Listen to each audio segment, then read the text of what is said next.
Buenos días. Bueno, uno pensaría que en lo que es la tecnología mobile ya estaba como todo dicho o todo hecho.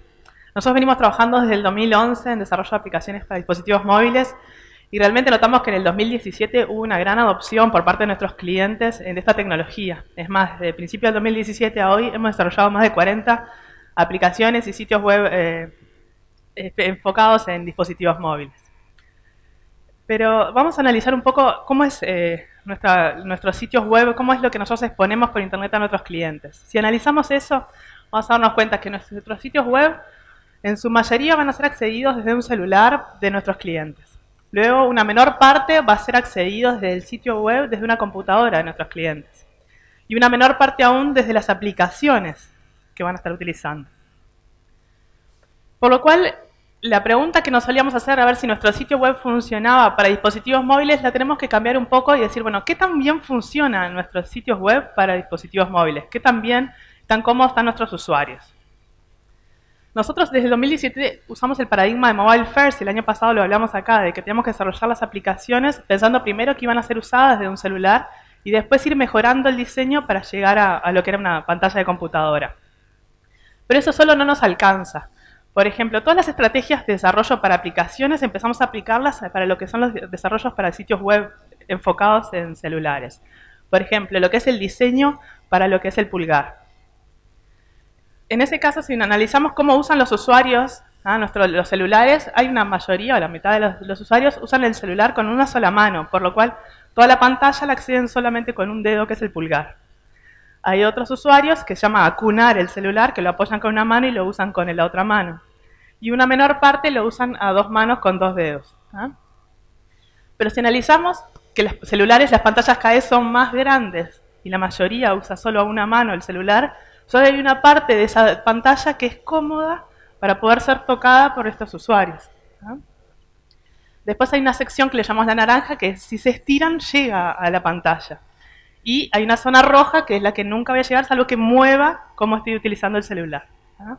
Esto todavía se complica un poco más, además de las pantallas más grandes, sino que tenemos zurdos y diestros. Entonces, en ese caso, la zona no es igual, sino que se combinan en una zona central, de la zona natural central, y en esa zona natural es donde deberíamos tener la mayor acción de nuestra aplicación, y después una zona de no tan fácil acceso y una que me cuesta aún más, que deberíamos empezar a pensar. Si yo hago una aplicación en esa zona natural, debería tener todas las acciones y todos los botones que yo debería estar tocando para poder hacer el flujo normal de mi sitio web o mi aplicación.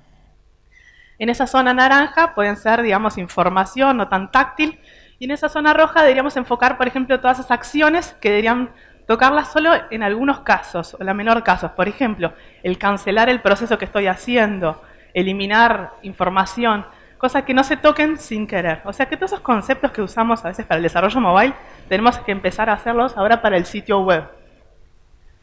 Y vamos a ver un poquito ahora, si nosotros vemos, por ejemplo, las 1000 aplicaciones más usadas, en la cantidad de acceso son 11 millones los sitios web contra 4 millones las aplicaciones. O sea que los sitios web por celular son muchísimo más usados que las aplicaciones en celular.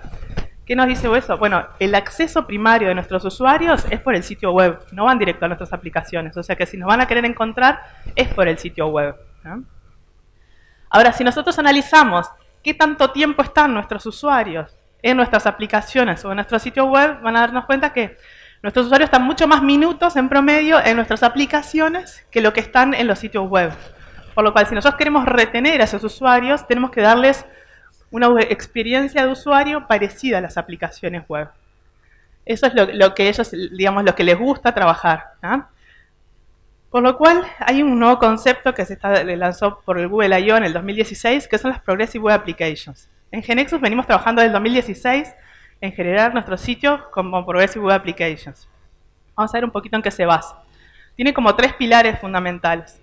Primero, lo que es, reliable, que sea confiable. Nuestros sitios web deberían funcionar inclusive con baja conexión o sin conexión, o sea que deberían funcionar hasta offline. Después, hay un estudio que dice que el 53% de los usuarios, cuando un sitio web tarda más de 3 segundos en cargarse, tienen abandono, o sea, tienen mucho abandono del sitio. Inclusive, después de cargar, si no da respuestas e información de que cada vez que ejecuto una acción, de que estoy trabajando en la acción o la carga rápido, de vuelta hay abandono del sitio web. Por lo cual, que sea rápido es uno de los pilares que debemos enfocar en nuestros sitios. Y después, el que nos encante. O sea, que la experiencia de usuario sea lo más parecida a lo que son las aplicaciones. Es el tercer pilar que debemos mantener para que estos usuarios estén más en nuestros sitios web. Un ejemplo de medio de libro es Trivago, en lo que es el uso de Progressive Applications. Cuando yo cargo Trivago en el celular, Android está un poquito más avanzado que iOS en esta parte, porque me hace un pop-up y ya me dice, ¿la querés instalar en el celular? Cuando la busco por Google, por ejemplo. Eso es, ¿qué hace? Me instala el icono de mi home, en las settings me aparece, puedo configurarle el acceso de ese sitio web a mis contactos, por ejemplo, las notificaciones, etcétera. Y después, cuando yo la utilizo, tiene un aspecto mucho más, además de que esa pantalla completa, mucho más aplicación, o sea, parecido a una aplicación. Ese tipo de sitios son los que encantan más a los usuarios, los retienen más y el usuario va a preferir este tipo de sitios antes que sitios más tradicionales. Hay una extensión de Chrome que se llama Lighthouse que nos permite evaluar qué tan bueno o qué tan bien funciona nuestro sitio web y nos da indicadores de qué tan accesible, qué tan progresivo, qué tan rápido ejecuta. O sea que podríamos usar este tipo de herramientas para ir mejorando nuestros sitios. Además dan información de cuáles son los errores que tenemos para poder corregirlos. Por lo cual deberíamos un poco darnos cuenta de cuándo es que necesitamos nosotros un sitio web. O sea, el primer contacto es a través del sitio web, por lo cual nuestros clientes casuales nos van a conocer por el sitio. La primera vez de contacto va a ser también a través de un sitio web, no van a buscarme a través del Apple Store o el Play para ver si estoy. Lo cual, el sitio web es como un must. Después las aplicaciones van a ser más usadas para todos nuestros clientes más frecuentes. El contacto diario, aquellos que estamos todos los días trabajando van a preferir tenerlos instalados, por lo cual las aplicaciones nos dan un poquito esa facilidad para nuestros clientes ya activos. Y por último, lo que es la completitud con lo que es el sitio web. El sitio web es como la tercera pata que tenemos que estar, si nos buscan y no estamos, no existimos, digamos. Por eso siempre enfocamos, bueno, el sitio web primero, la aplicación después y el sitio web para computadora de último. Bueno, muchas gracias. ¿Cuántas aplicaciones ustedes tienen instaladas en su celular? Hay una estadística de Google que dice que en promedio las personas tenemos entre 30 y 35 aplicaciones instaladas y en definitiva algunos tendrán más, otros tendremos menos, pero para cada una de esas aplicaciones nosotros tenemos un modelo de interacción diferente, es decir, botones, menús, acciones que son distintas entre todas las aplicaciones y cada vez que nos instalamos una aplicación nueva nosotros nos adaptamos a ese modelo de interacción que nos ofrece. A lo largo del día utilizamos aplicaciones para un montón de cosas, para asistir un montón de tareas y hay contextos en los cuales resulta natural hablarle a una aplicación y resulta hasta más simple y más práctico. Por ejemplo, yo venía en el auto manejando para acá y quería saber el resultado del partido de anoche. Este ejemplo ya estaba pautado, no hay ninguna animosidad contra el tradicional rival. Pero analicemos un poco cómo es el uso de las aplicaciones en el celular. Buena parte del tiempo, hay estudios que hablan de cerca del 50%, los usuarios estamos dentro de lo que es el ecosistema de aplicaciones de mensajería. Bien, a lo largo del día estamos activos en varias conversaciones, varios hilos de conversaciones entre los cuales vamos cambiando y resulta natural preguntarse, bueno, ¿por qué como usuario yo me tengo que adaptar al modelo de interacción que me ofrece una aplicación? Y no puede ser al revés. ¿Por qué la aplicación no puede entender lo que yo digo y ejecutar algo en cuestión? ¿Por qué las aplicaciones favoritas no pueden estar también dentro de este ecosistema de aplicaciones de mensajería? Hablarle a una aplicación y que nos entienda en cierta forma remueve capas de abstracción que hemos ido generando a lo largo de los años con el paradigma de interfaz gráfica a usuario, que es muy útil y vamos a seguir utilizando obviamente, pero en definitiva lo que decimos es que no hay curva de aprendizaje en hablarle a una aplicación. Bien. Las interfaces conversacionales pueden ser tanto orales como escritas y vamos a ver ejemplos de ellos. Y hoy son posibles gracias a potentes algoritmos de procesamiento del lenguaje natural que lo que nos permiten en definitiva es comprender la intención del usuario e ir aprendiendo con más ejemplos a medida que tratamos con más usuarios. Sin embargo, para dar una respuesta que tenga sentido para el usuario y que agregue valor, hay veces que hay que entender aspectos contextuales de la conversación. Por ejemplo, en este diálogo, hay muchas cosas que nosotros inferimos naturalmente del contexto de este diálogo que no son explícitas de por sí. Por ejemplo, vemos que la conversación se puede estar dando en un coffee shop entre un cliente y un comprador. Vemos que también se puede llevar el café, por más que no está dicho explícito en la repregunta. En definitiva, alimentar nuestros agentes conversacionales con aspectos de contexto va a posibilitar que nosotros podamos desambiguar algunas cosas del lenguaje y brindar respuestas con más sentido para los usuarios.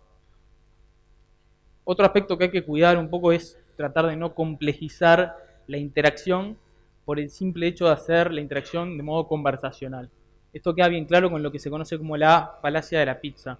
Si nosotros queremos pedir una pizza por una interfaz de chatbot, escrito o conversacional tradicional, vamos a estar haciendo un montón de interacciones, de taps, para completar los datos, para hacer la orden de la pizza, cerca de 100 taps, y por otro lado, en una interfaz gráfica tradicional de una aplicación de pedidos, con 10-15 taps podemos lograr nuestro objetivo. Acá tenemos un trade-off entre lo que es, en definitiva, la eficiencia de la tarea y la naturalidad con la cual queremos interactuar.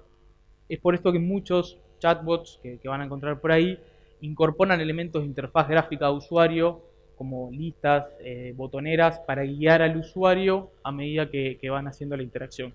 Vamos a ver algunos ejemplos. El primero es el caso del 1-800-Flowers, que es un retailer de flores y productos comestibles gourmet de Estados Unidos, que en 2016 largó en Facebook Messenger su chatbot para vender los arreglos florales. Es un chatbot mixto, o sea, uno puede conversar con él, pero además los arreglos los elige a través de una lista de selección. Y en definitiva, los resultados que obtuvieron fue lo más interesante. Analizaron las órdenes que recibieron por el canal conversacional de Facebook Messenger y el 70% de esas órdenes fueron por clientes nuevos. Es decir, llegaron a gente que antes nunca había contactado a la organización. Otro ejemplo que nos parece interesante es el ejemplo del Weebot. Weebot es un agente conversacional creado como parte de una investigación de la Universidad de Stanford para evaluar si un chatbot puede brindar programas de autoayuda y entrenamiento cognitivo a personas que tengan ansiedad o problemas de depresión. Ellos hicieron un experimento con estudiantes de la universidad durante el periodo de exámenes y lo que detectaron fue que aquellos estudiantes que lograron hablar y hacer los ejercicios que el Weebot les ofrecía bajaron sus niveles de ansiedad y por ende algunos síntomas de depresión. ¿Qué nos muestra este ejemplo? En definitiva, que podemos utilizar estas plataformas y estos mecanismos para hacer engaging de usuarios. Un poco motivados en esto, nosotros estamos trabajando en una interfaz conversacional para nuestro producto de salud. Básicamente la idea es que pueda agendar citas médicas y consultar, vamos a ver ahora un ejemplo, pero también recibir información sobre las prescripciones de un paciente y a futuro hacer un seguimiento de metas asistenciales o objetivos asistenciales de un organismo. Por ejemplo, controles que se tengan que hacer al año o otro tipo de cosas. Enrique está desarrollado con la última versión de GeneXus, que nos permite desarrollar este tipo de interfaces para Dialogflow de Google o IBM Watson, que son dos de los proveedores de procesamiento de lenguaje natural en la nube más importantes que hay. Y les voy a mostrar un ejemplo. Quiero un turno para medicina general. ¿Dónde desea atenderse? En Policlínico Central, por favor. Tengo un turno para el lunes próximo a las 11 de la mañana con el doctor Moreira. ¿Le queda bien ese horario? Y por supuesto. Listo, quedó agendado para el lunes a las 11 con el doctor Moreira. ¿En qué más puedo ayudarle? Quisiera saber mis próximas consultas, ¿cuáles son? El lunes a las 11 a.m. con el doctor Moreira en Central. ¿En qué puedo ayudarlo? Nada más, gracias, hasta luego. Hasta luego, Ignacio. Estoy a las órdenes. Y ahora lo que mostramos es cómo queda agendado básicamente en el calendar del usuario. En definitiva, para ir resumiendo, las interfaces conversacionales representan un nuevo modo de interacción que nosotros podemos tener con nuestros usuarios, más incluso si pensamos en grupos de usuarios, cómo podemos estar presentes ahí. También como organizaciones nos permite estar presentes en el ecosistema de las aplicaciones de mensajería podemos hacer este tipo de interfaces con GeneXus. El llamado es a darse cuenta de qué tipo de tareas y servicios vamos a exponer a través de una interfaz conversacional y hacerlo de la forma más simple y natural para los usuarios posible. Muchas gracias. Buenos días. Bueno, un poco lo que les contaban Carolina e Ignacio son aplicaciones donde el humano tiene una interacción fuerte. Es decir, la información se basa en una decisión y en una acción del humano. IoT viene un poco para cortar con ese paradigma porque la información pasa a estar a través de sensores. Entonces, el humano ya no decide cuándo enviar la información porque esa información es estrictamente a través del sensor. Ahora, de todas maneras, todas estas aplicaciones tienen algo que es en común, que es valorar la experiencia del usuario. Se dice que uno de los factores de éxito de IoT es tener obsesión por el usuario y su experiencia. IoT viene para generar un impacto en la vida de las personas, una vida cotidiana, en la industria, pero tiene que generar un impacto, tiene que ser altamente productivo. Entonces, déjenme contarles de varias características que tienen este tipo de aplicaciones, 3 características que para mí son fundamentales. La primera, pensar distinto, ser disruptivo, innovar. Olvídense de todas las barreras, de los paradigmas que tiene el día de hoy. No hay fronteras, no hay dispositivos, no hay nada que nos inhabilite a pensar diferente. Lo que quieran, imagínenselo y háganlo. Pero háganlo con un equipo multidisciplinario, porque ya no son disciplinas solos del software. IoT no es solo software. Necesito un dispositivo para poner el sensor, que tiene capaz que estar en la intemperie, que tiene que resistir golpes. Necesito comunicaciones, voy a necesitar ingenieros electrónicos. Entonces, tenemos que amalgamarnos y saber trabajar en equipo, en nuevos tipos de equipo. Este tipo de aplicación lo que hacen es generar información, mucho volumen de información, mucho más de los que tenemos habitualmente. Por lo tanto, los almacenajes y demás también pasan a ser distintos y empezamos a tener nuevas disciplinas como pueden ser la inteligencia artificial y algunos otros tipos de procesamiento para generar valor en esa información, obtener nuevos comportamientos, predecir comportamientos y seguir generando impacto a la vida de las personas. IoT abarca todas las industrias, no hay industria que no esté involucrada. Se habla, Daniel comentaba, de la 4ª revolución industrial. Estamos en un punto, industria 4.0, y ese es mi darse cuenta que yo les traigo hoy.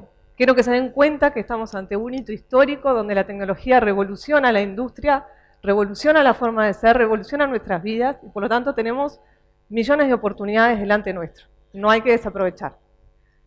Imagínense que el impacto que queremos causar en la industria, imagínense si lo trasladamos al área de la salud, donde ese impacto pasa a ser mejorar la calidad de vida de las personas o aún salvar alguna vida. Eso es lo que aplicamos en IoMT, Internet of Medical Things. Hay en el último año 4 millones de dispositivos ya conectados enviando información y las estadísticas indican que este número va a crecer sustancialmente. Les traje, para ejemplificar, 2 ejemplos que para mí son altamente disruptivos y de mucho valor. El primero, como madre, y hay muchos de ustedes como padres, seguramente pasaron noches en vela controlándole la temperatura a sus bebés, a sus hijos. Les tomamos la temperatura, los molestamos, los despertamos, y a su vez nosotros estamos nerviosos, y seguramente en el momento en que fuimos a tomarle la temperatura, la temperatura ya se disparó. Imagínense una pulsera que se la pongo en el brazo, totalmente hipoalergénica, no le molesta al bebé, y le configuro alarmas al celular. Y pido que me mande la temperatura a cada hora, pido que me avise cuando está aumentándole la temperatura. Seguramente las noches serían distintas y la molestia al bebé también. Este es un impacto muy grande para la vida nuestra cotidiana y que además es un impacto por 20, 30 dólares. Tampoco estamos en montos excesivos. Segundo ejemplo que les traigo. Se dice que la adhesión al tratamiento médico que nos prescribe un médico es entre un 50 y un 65%. O sea que es muy bajo. Y esto tiene muchos factores. Implica que ni el médico ni el laboratorio puedan saber si el tratamiento es realmente efectivo, porque no saben si el paciente está administrando la medicación correcta, en el tiempo correcto y de la forma correcta. Baika es una empresa israelí que nos trae un dispositivo que es del tamaño de un celular más o menos, en donde se ponen las pastillas en celdas según la prescripción que indicó el médico. Se me va a abrir la celda en el momento en que la prescripción lo indique, por lo tanto voy a saber a qué hora lo tengo que tomar y me aseguro de tomar la medicación correcta. Y si no la tomo, también le va a alertar al médico. O sea que el control que paso a tener sobre la administración de la medicación es total. Ustedes dirán, bueno, esto es medio futuresco, y es verdad, son ejemplos del exterior, pero en Uruguay también se están haciendo cosas, porque estamos en un momento de impacto, acuérdense, y es por eso que hoy invito a Hugo para que les cuente sobre Galenosis. Bueno, muchas gracias Marcela, nos dio una excelente explicación sobre lo que es Internet of Things aplicado a la medicina. Nuestra empresa Dataflow está desarrollando un dispositivo de Internet of Things que es Galenosis. Galenosis está diseñado para ayudar, para asistir a los médicos a mejorar el control, el seguimiento y el diagnóstico de pacientes cardiológicos. Y eso lo hace, por supuesto, aportando tecnología, tecnologías de la información, y en particular Internet of Things. Pero ¿cómo podría un dispositivo basado en Internet of Things, qué podría hacer para la cardiología? Nuestros consultores médicos nos dicen que hay algunas necesidades a cubrir, en particular el seguimiento de pacientes cardiológicos es muy pobre fuera de áreas cerradas, fuera de CTIs, con lo cual el monitoreo intrahospitalario es una buena opción. Por otra parte, existen determinadas afecciones cardiológicas que son esporádicas y por ser esporádicas son muy difíciles de detectar. Me refiero a arritmias y me refiero a síncopes. En ese sentido, aportando tecnología podemos hacer mucho. Fíjense que, ¿cómo se podría hacer eso? Y bueno, con 3 electrodos en el pecho, una electrónica que digitaliza esa información del electrocardiograma del paciente y lo sube a la nube. En la nube hay un servidor que, con una aplicación basada en GeneXus, lo guarda cada uno de los registros que recibe, los guarda en una base de datos y los evalúa al mismo tiempo. Si son registros normales, simplemente los guarda. Si son registros dudosos, los marca como dudosos para que nuestro médico en tiempo real o en tiempo diferido, quizás en tiempo diferido sea más razonable que solamente mire los registros dudosos, pero eventualmente nuestro médico podría estar mirando al mismo tiempo que se está tomando nuestro electrocardiograma. Piensen que el paciente podría estar dentro del hospital y eso tiene una buena aplicación por cuanto el monitor, hay un monitor múltiple en la enfermería y hay un monitor individual al lado de la cama del paciente. Las alarmas se replican en la enfermería y a su vez se pueden directamente direccionar al facultativo, ¿verdad? Por otra parte, también se puede aplicar teniendo a nuestro paciente realizando tareas normales en su casa o en su oficina, ¿verdad?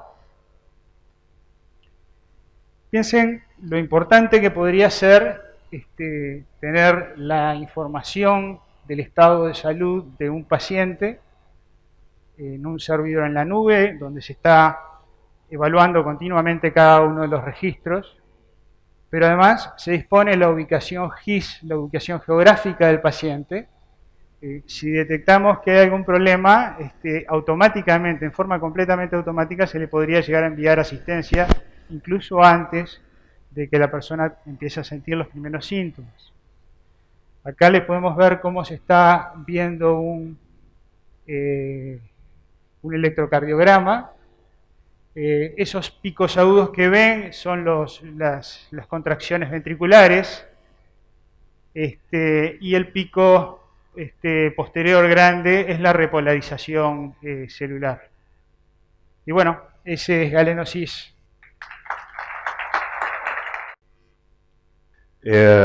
Pretendemos generar una herramienta usando técnicas de inteligencia artificial para los especialistas, para que les permita de alguna forma acorralar la enfermedad de la brucelosis bovina en el Uruguay.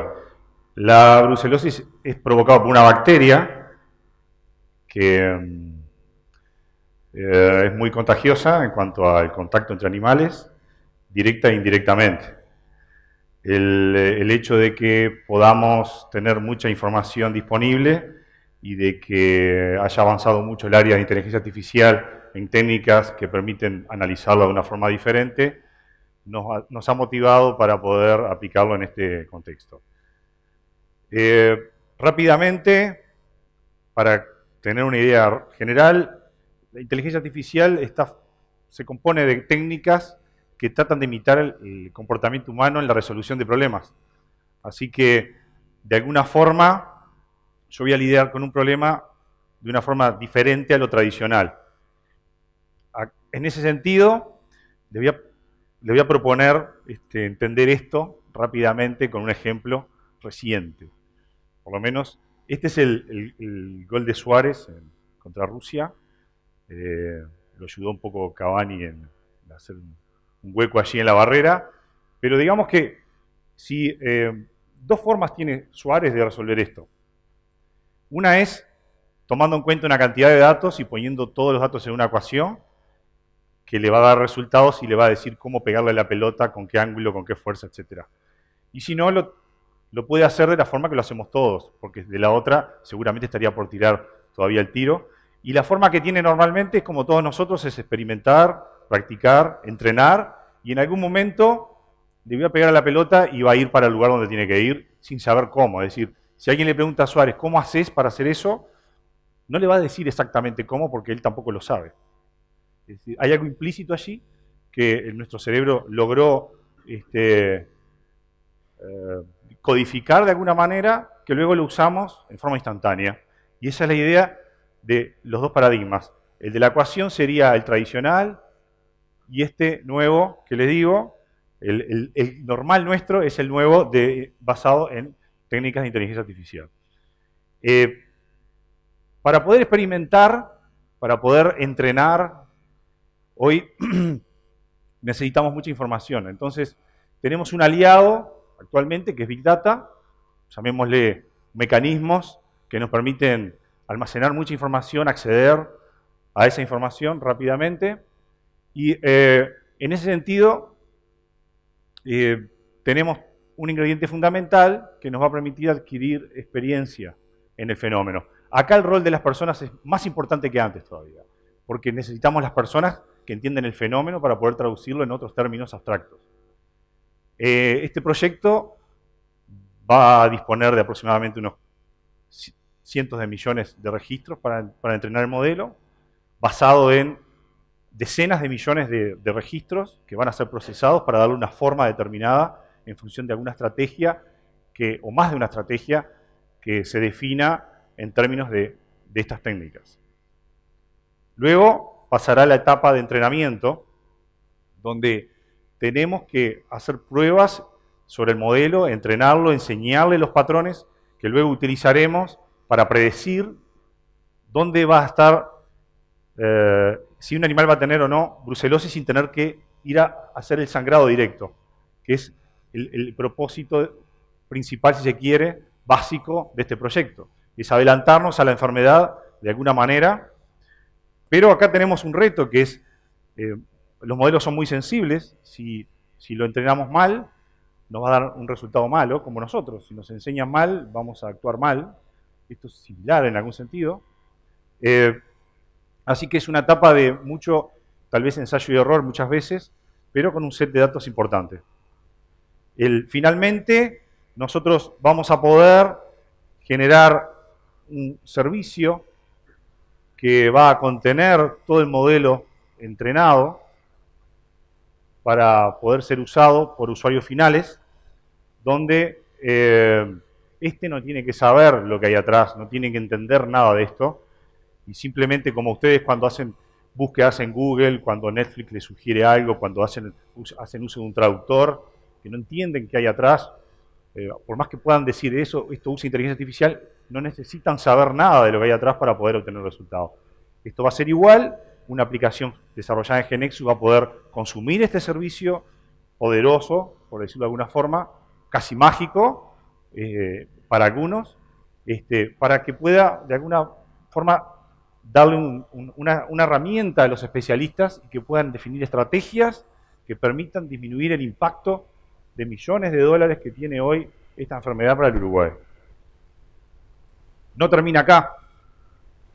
Esto continúa en el sentido de que una vez puesto en marcha, yo tengo que volver a alimentar esto con datos que se van generando, y esto implica que de alguna forma corro riesgos de que lo que hice antes, el nuevo entrenamiento, me pueda romper algo. O sea, tengo que asegurarme de que eso no suceda, y más aún, más sutil, si esto se usa para cambiar una estrategia de impactar sobre la enfermedad, de controlarla, y esta cambia como fenómeno, yo tengo que poder percibir esos cambios de patrones para incluirlos en los nuevos entrenamientos que haga a partir de allí, y que la red siga dándome buenos resultados. Para finalizar, les quiero decir que este proyecto abre puertas en cuanto a la metodología y a los casos a abarcar, la forma de tratarlos. Es un proyecto conjunto con el Ministerio de Ganadería, Agricultura y Pesca, y allí hay mucha cantidad de información que puede ser usada en estos términos, basado en estas técnicas, que va a permitir nuevos alcances, definir nuevas estrategias que son muy beneficiosas. En lo general, decirles que el 90% de los científicos, generadores de conocimiento, inventores, generadores de tecnología que existieron en la humanidad, están con vida hoy, en este nuevo momento. Entonces estamos viviendo un momento de ebullición en la ciencia y la tecnología sin precedentes.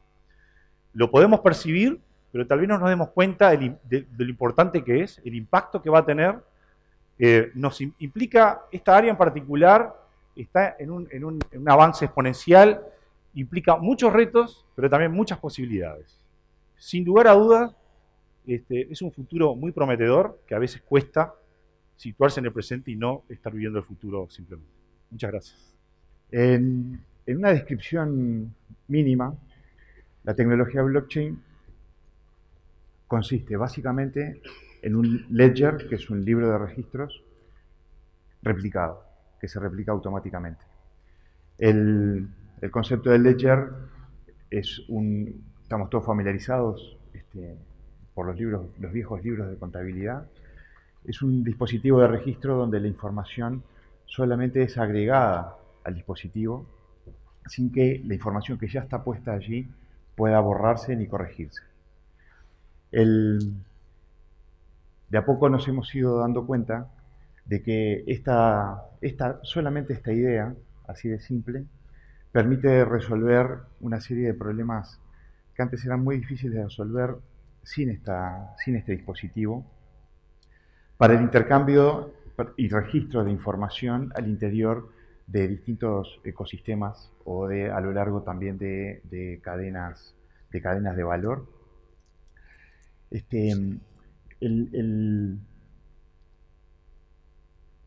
Lo que nos interesa dejar claro acá como con enfoque más de proyecto a la hora de la adopción de blockchain, hay dos puntos donde tenemos que darnos cuenta de cosas. Primero, antes de usar blockchain, tenemos que preguntarnos si necesitamos usar blockchain. Hay mucho hype en torno a blockchain, que blockchain para todo, blockchain reemplazando todo, que se viene con toda la blockchain. Bueno, eso nosotros no estamos de acuerdo con ese enfoque. Lo que nosotros convocamos es a un enfoque prudente, de análisis. Felizmente existe una serie de dispositivos que nos permiten recorrer algunos árboles de decisión para saber si tenemos que usar blockchain o no, si vale la pena y si es conveniente. Tenemos que preguntarnos si, por supuesto, si queremos registrar información que después va a ser compartida y leída desde todo un ecosistema. Tenemos que preguntarnos si hay incentivos para que ese ecosistema se mueva hacia esta tecnología, etc. Eso, por suerte, ya hay literatura y esquemas de análisis que nos permiten saber si queremos usar blockchain o no. Hay otro punto muy importante y otro momento muy importante donde también tenemos que parar a darnos cuenta de cosas, y es después que ya decidimos usar blockchain. Después que, si dijimos, está bueno, este es un ejemplo, esto es un caso de aplicación interesante para blockchain, de vuelta tenemos que parar hacernos una cantidad de preguntas. Nosotros tenemos una serie de decisiones que tomar respecto a cómo se va a operar los mecanismos de consenso al interior de ese ecosistema que comparte una blockchain. Tenemos que preguntarnos si vamos a tener que migrar información, tenemos que pensar cuál va a ser el mecanismo de notarización de información en ese dispositivo. Tenemos que preguntarnos si vamos a querer usar una blockchain pública o una blockchain privada. Tenemos que pensar si nosotros vamos a estar manejando información sobre la cual pesa algún tipo de normativa que le brinda derecho al olvido, porque existe información sobre la cual pesa el derecho al olvido y las blockchains no olvidan.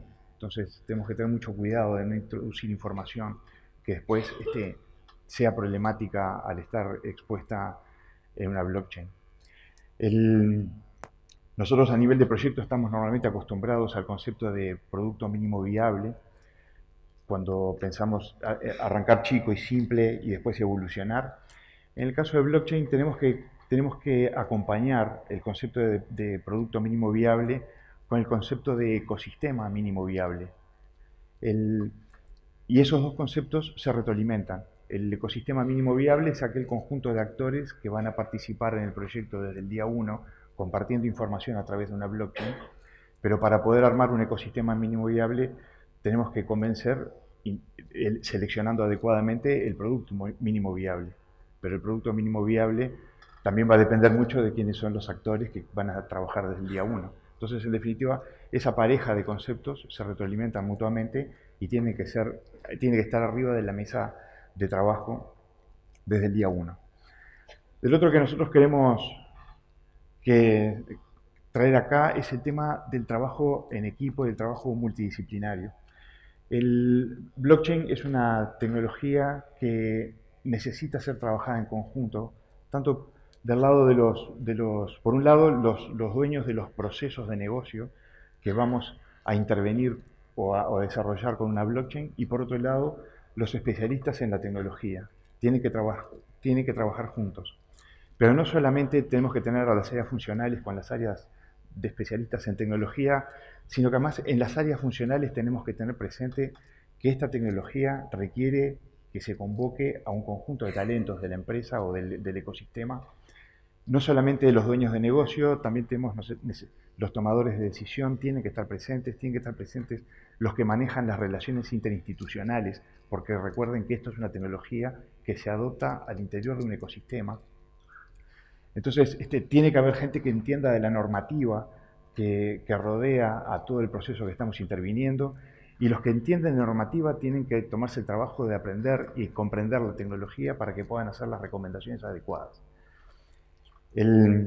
Nosotros estamos a punto de participar en un proyecto para la Dirección General de Registros. La Dirección General de Registros recientemente hizo una licitación para un proyecto grande de renovación de todos sus sistemas de GR digital, y ahí hay un capítulo blockchain en eso, así que el Estado uruguayo está incursionando en un proyecto blockchain para los registros públicos de la Dirección General de Registros.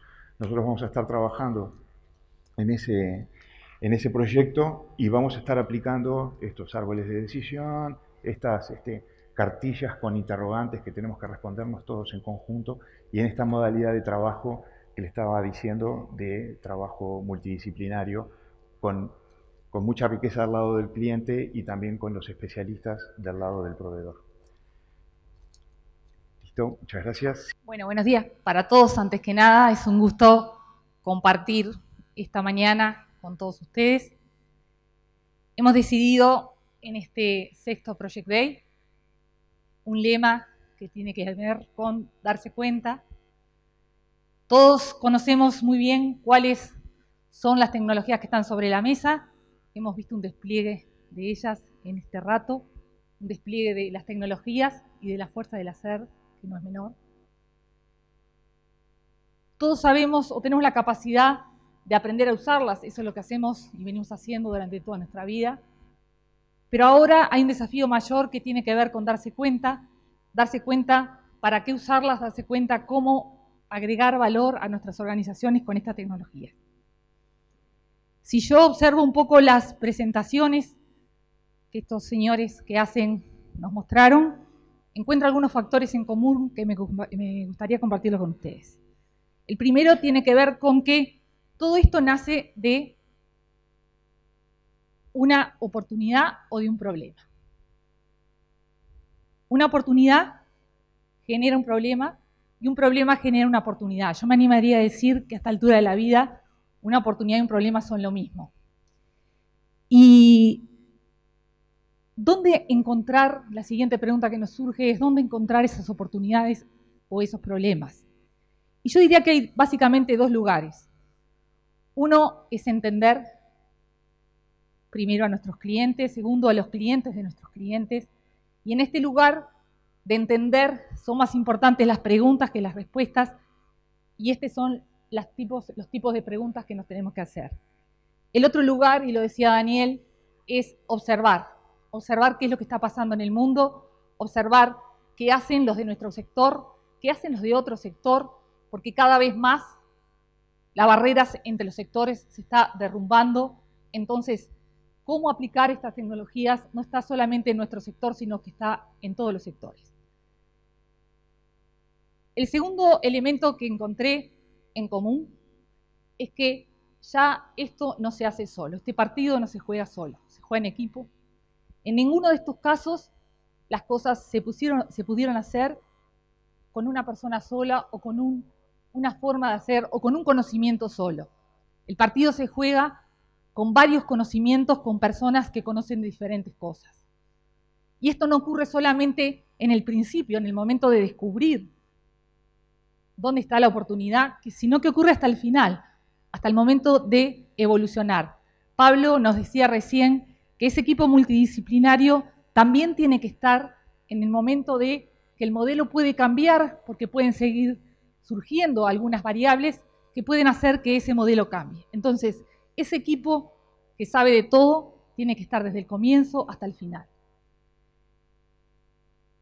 Y el tercer elemento que me parece importante es desaprender. Desaprender, si lo buscamos en el diccionario, dice algo así como que olvidar lo aprendido. Yo diría que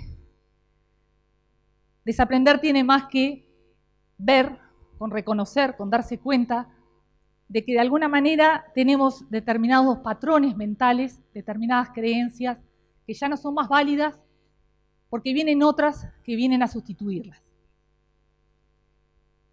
Cuando nosotros hablamos de una persona que es experiente, que tiene experiencia, una persona que es experiente básicamente cumplió más o menos ese ciclo. Sabe que alguna idea funciona, actúa en base a esa idea, obtiene resultados y refuerza esa creencia. Y este ciclo se repite hasta que de alguna manera decimos, esta persona tiene experiencia. Hace unos años, un profesional con esta experiencia, duraba toda la vida. Bueno, tengo una mala noticia y es que esto ya no ocurre más, porque este ciclo se rompe y esa experiencia, si bien es algo que nos hace decidir en forma confiada, es algo que nos hace actuar rápidamente, también es una posible y una muy fuerte limitación a la hora de desaprender y a la hora de darse cuenta cómo hacer una nueva transformación digital. Estos ejemplos que pusimos sobre la mesa, todos nos dicen algo en común. Resolvieron un mismo problema de otra manera. O sea que tuvieron que romper este ciclo y tuvieron que desaprender.